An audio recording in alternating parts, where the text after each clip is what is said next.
Please just state your name and title for the record. Thank you, Mr. Clerk. Victor Cirillo, Executive Director, Newark Housing Authority, 500 Broad Street. Council members and Council President, thank you very much for inviting us today to talk about this development. And also special thanks to Chairman Osborne for requesting us to come in and share some of the updates and progress that has been made at Terrell Homes. We have distributed a copy of the redevelopment plan. We have distributed a copy of all the work that has gone on to get to this point since November of 2017, and we have also distributed a report of the Housing Authority for the calendar year 2018, so that it can give you a snapshot of where we are with respect to this project and also with respect to overall as an authority. Again, my name is Victor Cirillo. I'm the Executive Director of the Housing Authority. I am a graduate of Rutgers Newark, a master's degree in public administration. I'm also the president of the National Association of Housing and Redevelopment Officials and the vice president of the New Jersey chapter of the National Association of Housing and Redevelopment Authorities. Perform that in my spare time and assure that the Newark Housing Authority has a significant role in leadership, not only on a national level, but also statewide. You all know that the Housing Authority is the largest housing authority in the state. We manage over 7,000 public housing apartments, 24 different communities throughout the city, as well as over over 2,000 mixed communities, close to 2,000 units, mixed communities in the city. We also operate administer a Section 8 program for the federal government of about 5,600 families. Our budget reached $185 million this year, and as you know, the Housing Authority was found to be troubled, which is one of the reasons why there was a change in leadership. The board asked that leadership be changed and new focus be brought in. That Housing Authority was found troubled by HUD in 2016 and in 2017. I've been here now for 18 months. Since then, we've had 10 audits by HUD, successfully passed. One instance, we had to return some money back, but overall, it's great to know that HUD is paying attention and that we'll never become a New York City housing authority, and that there's focus and strong leadership both with Chairman Osborne, the board, and the Housing Authority staff.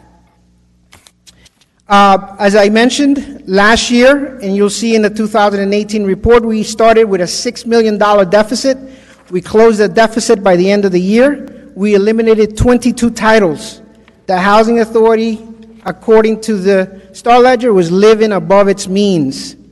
We've scaled back on a lot of waste. We also are cutting back on a lot of leakage. As our director of the Water Authority can tell you, we also have an outstanding bill of close to $6 million from previous years and a PSE&G bill of over $4 million. We have entered into repayment agreements with PSE&G, and we're in the process of closing that agreement with our director of the Water Authority. The Housing Authority is moving forwards. We're not looking backwards financially. Council President, there's some curse words coming from the back as we speak. I just ask that we hold decorum and we respect the process. To the public, I mean, it is fair to listen to the executive director of the Newark Housing Authority. I think any sidebar conversations or any comments, I think you should, if you can't, you should exit the chambers. But to fairness to the to the presenter, it is not fair to the people to be saying anything that's not appropriate. I think that he has given us the respect, so we have to respect him as what he's doing here today.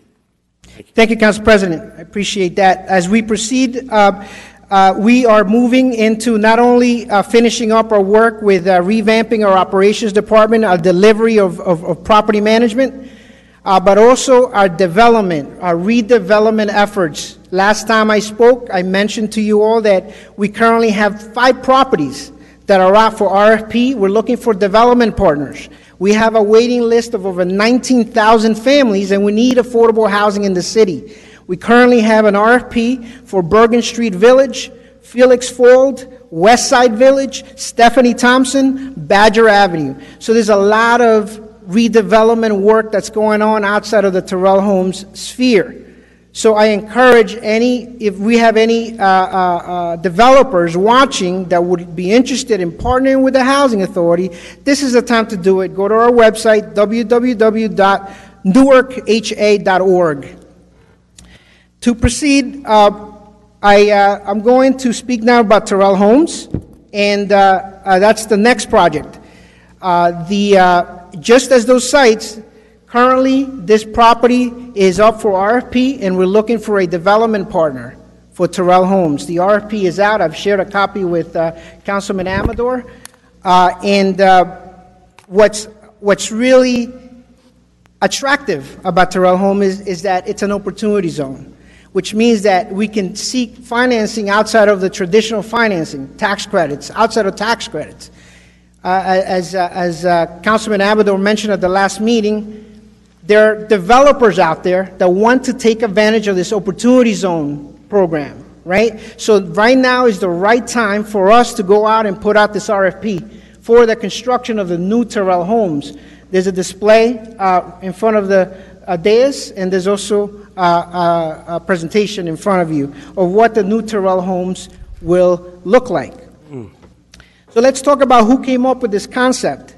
A little bit over a year ago, our tenant association leadership in the audience, our Ironbound Community Corporation organization, the mayor's office, Councilman Amador's office, Architectural and Planning Engineers Kitchen and Associates, financial consultants NW Financial, myself and the redevelopment department at the Housing Authority met 4 times to come up with this concept in an inclusive, very inclusive. There's an article in the newspaper, as a matter of fact, written by Barry Carter in the Star Ledger, in an inclusive fashion, transparent fashion. And now we're moving on to the next stage, which is construction. So at this point, we have an RFP out. We need to bring this vision to light. We need to transform lives. Speaking of transforming lives, this morning I spoke to a former resident, Dawn Sitch. She lived under terrible conditions, mold conditions. Keep something in mind.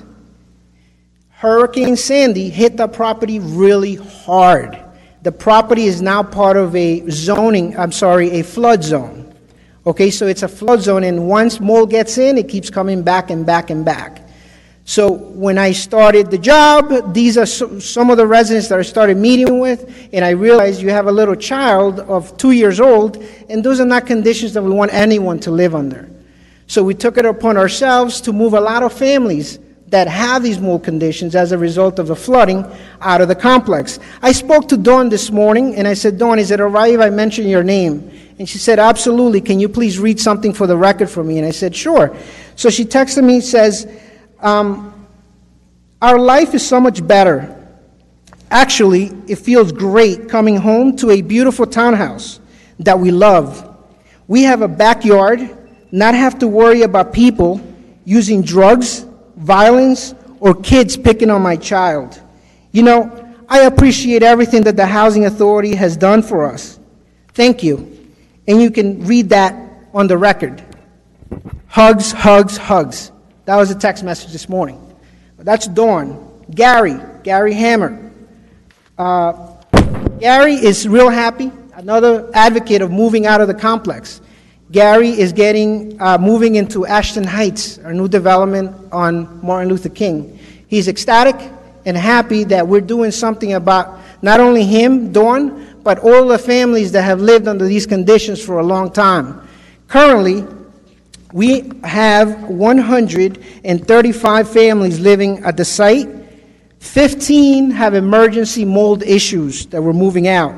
37 have mold coming back from the Hurricane Sandy situation. Now, as you know, we have families that want to stay. They wish to remain at Terrell Homes. It's challenging, but we have made a commitment to those residents that want to stay. So this concept and this new plan is going to be phased in. We're going to keep 3 buildings up.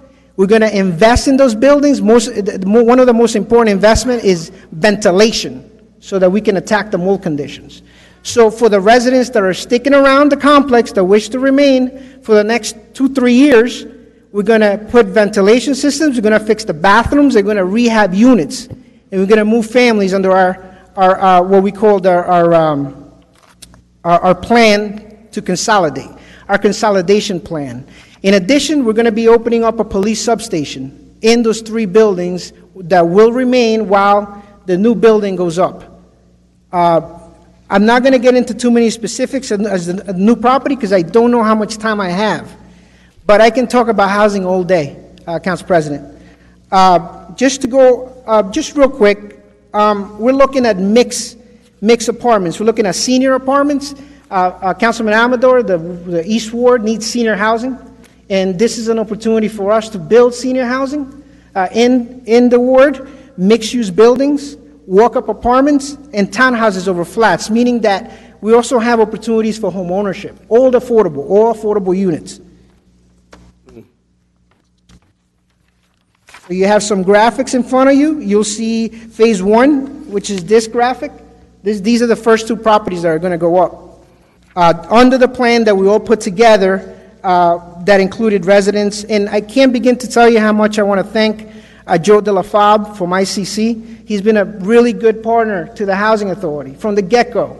He understands, all the intricacies of real estate development. It doesn't happen overnight, especially when you're pressed for cash.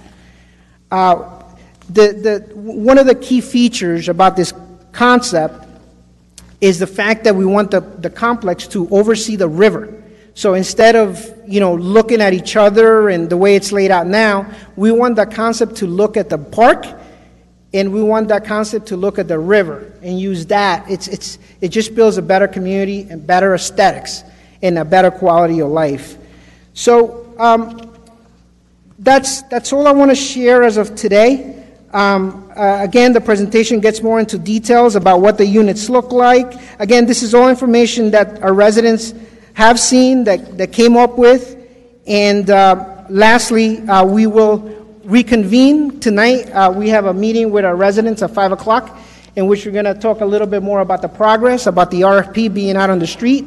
We're looking, again, it's an attractive property for developers because of the opportunity zone, because of the tax credits, and because of the fact that the city has made a commitment to allow us possibly to access the Housing Trust Fund, so that all those variables allow us to keep the properties affordable. When you partner with someone and you don't have those variables or you don't have access to those funds, then you have to concede control to the private sector.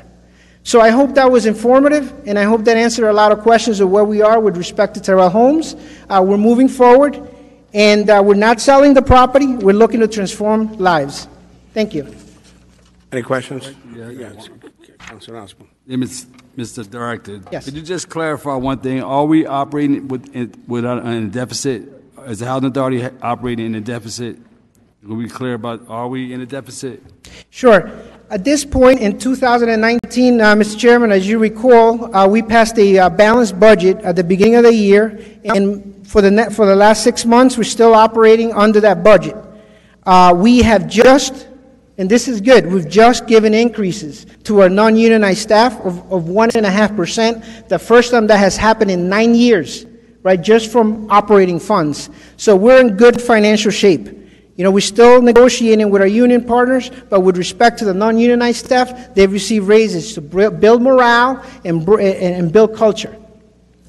All right, and also, could you explain the home ownership opportunity program that you mentioned in your presentation, the home ownership program? Sure, and that's a great question. We've been in communications with the Newark Community Development Corporation, and we are in the process of entering into an MOU for home ownership.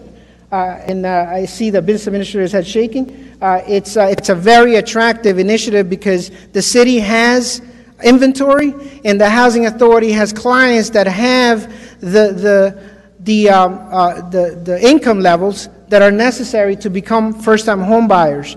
So not only are we seeking to start that in the city in general, but also at Terrell Homes once we know how those pro formas will look.